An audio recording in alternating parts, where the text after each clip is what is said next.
Assalamualaikum warahmatullahi wabarakatuh. Kita selaku manusia, pasti setiap kita ini menghendaki keselamatan. Setiap kita menghendaki keselamatan. Namun tidak sedikit ataupun begitu banyaknya manusia yang mereka menginginkan keselamatan dan itu nampak dari usaha mereka hanyalah keselamatan dunia saja. Hanyalah keselamatan dunia saja. Sejak awal mereka mengharapkan keselamatan ketika lahir. Maka orang ketika mau melahirkan, baik si ibu dari bayi ini atau si ayahnya mengharapkan agar anaknya lahir dalam keadaan selamat. Kemudian ketika orang ini sudah besar, di masa pertumbuhannya pun diharapkan dia selamat.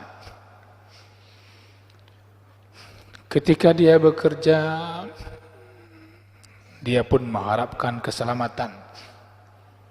Maka dikenal dengan keselamatan kerja.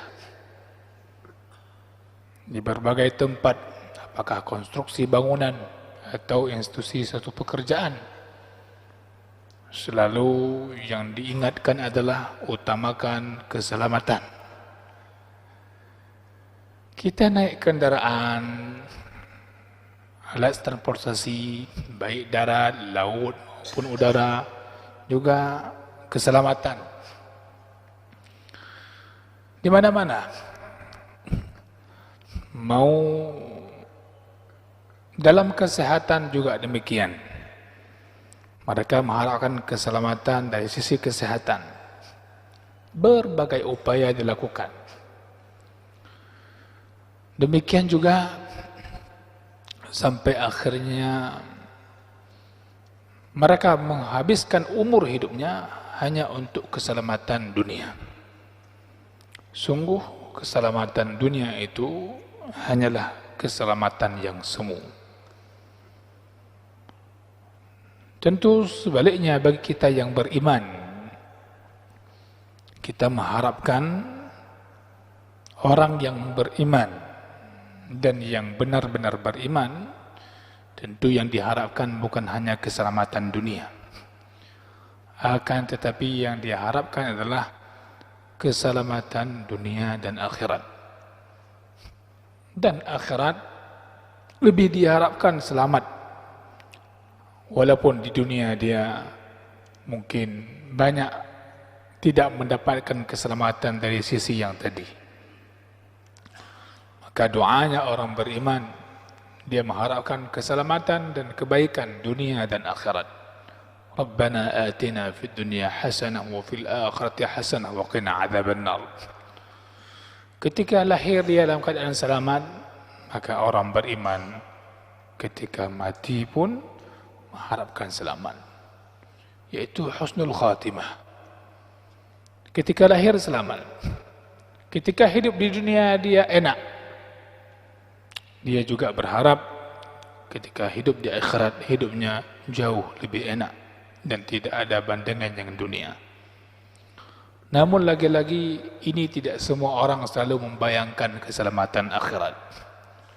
Buktinya ketika berurusan dengan urusan dunia, dia begitu hati-hati, begitu hati-hati, begitu tenang, begitu teliti agar dia selamat dalam segala urusan dunianya. Tapi begitu berkaitan dengan urusan akhirat, begitu buru-buru dia. Salat pun buru-buru. Kalau belajar agama pun yang paling cepat selesai. Sedangkan belajar urusan dunia sampai mati. Betapa banyak orang berpuas hati untuk urusan belajar agama. Oh sudah cukup. Levelnya kayaknya sudah cukup nih. Dulu saya sudah ngajar Iqra sama orang tua saya. Orang tua saya sudah belajarkan Iqra saya sampai Iqra 6 dah selesai. Dia merasa puas dengan Al-Quran, hanya Iqra 6 bisa mengenal bacaan, belum bisa baca, mengenal bacaan. Masya Allah. Begitu juga dalam salatnya, dia merasa cukup dengan pengetahuan salat yang dia rasakan, yang dia dapatkan sejak dia kecil, tanpa pernah merenungkan, memperbaiki apakah sudah betul bacaan salat saya dan sebagainya. Begitu juga dalam majlis-majlis urusan dengan akhirat, dia buru-buru, tidak nyaman. Bahkan dalam sebuah buku yang ditulis oleh seorang syekh di Arab, judulnya Raqaiqul Quran. Hari ini di sejumlah manusia, kalau kita bicarakan tentang kematian, dia tidak mampu mendengarnya. Kenapa? Seakan-akan membicarakan kematian itu menghambat urusan dunianya. Kalau kita bicara kematian, ini menghambat membangun peradaban dan seterusnya. Jamaah yang saya muliakan, sungguh ini merupakan hal yang membuat manusia terjebak dalam hidup di dunia. Ketika dia bekerja di dunia ini bisa melewati berbagai jalan yang penuh hambatan, dia usaha menyelesaikannya agar tidak ada hambatan atau dapat solusinya. Namun tidak sedikit manusia ini memikirkan bagaimana mulusnya jalan di akhirat agar juga bebas tanpa hambatan. Akan tapi kalau kita pikir-pikir, kita lihat-lihat dalam kacamata agama, rupanya hidup kita di dunia yang kita usahakan penuh keselamatan, kalau kita hidup di akhirat dengan cara hidup di dunia yang hari ini kita tempuh, rupanya kita sedang membangun banyak rintangan dan hambatan di jalan akhirat nantinya. Dan kita tahu perjalanan akhirat itu perjalanan yang panjang, dimulai setelah mulai tutupnya kehidupan kita di dunia, urusan main kafan dan susunan kain kafan dan masuk kubur, itulah urusan akhirat. Sayangnya kita tahu itu dengan menghafal rukun-rukun iman, tapi rukun-rukun iman itu tidak menjadi usaha kita, ya apa yang kita isi daripada rukun iman tersebut. Kita menghafal dan tahu semuanya, tapi tidak terwujud dalam realisasi usaha kita.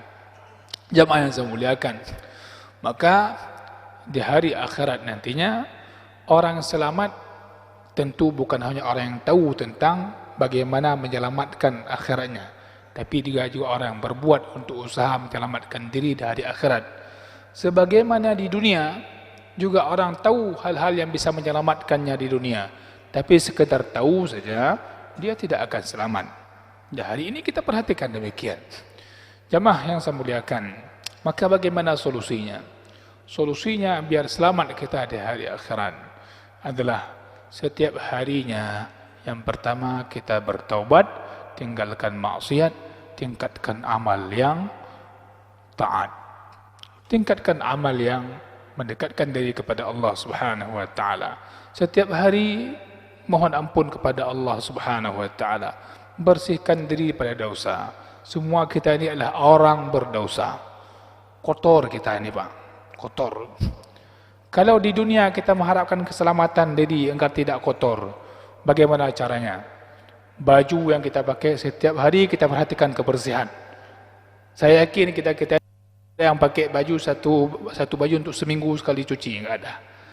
Saya yakin jangankan orang lain, orang di rumah pun enggak mau duduk sama kita kalau seminggu sekali. Masya Allah, itu baju yang kita usahakan bersihkannya. Begitu juga, baik itu baju luar ataupun baju dalam, celana luar atau celana dalam, padahal di dalam enggak ada yang lihat, tapi kita enggak merasa nyaman gara-gara itu kotor, dan kita khawatir karena kita dikasih tahu bahayanya menggunakan baju yang tidak bersih, biang keringat dan seterusnya. Gatal aja susah kita, gatal aja susah.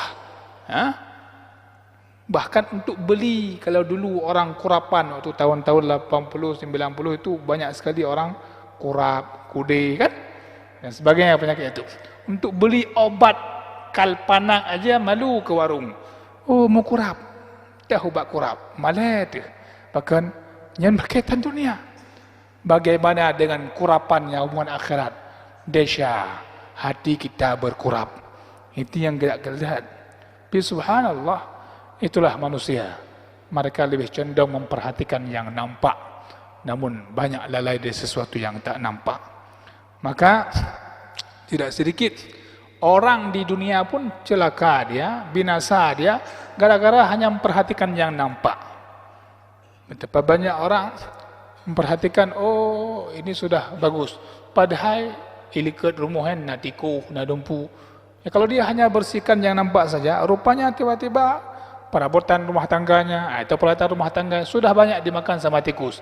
Rupanya hari-hari dia hanya bersihkan yang dilihat saja, enggak pernah dia korek-korek di belakang barang yang disimpannya.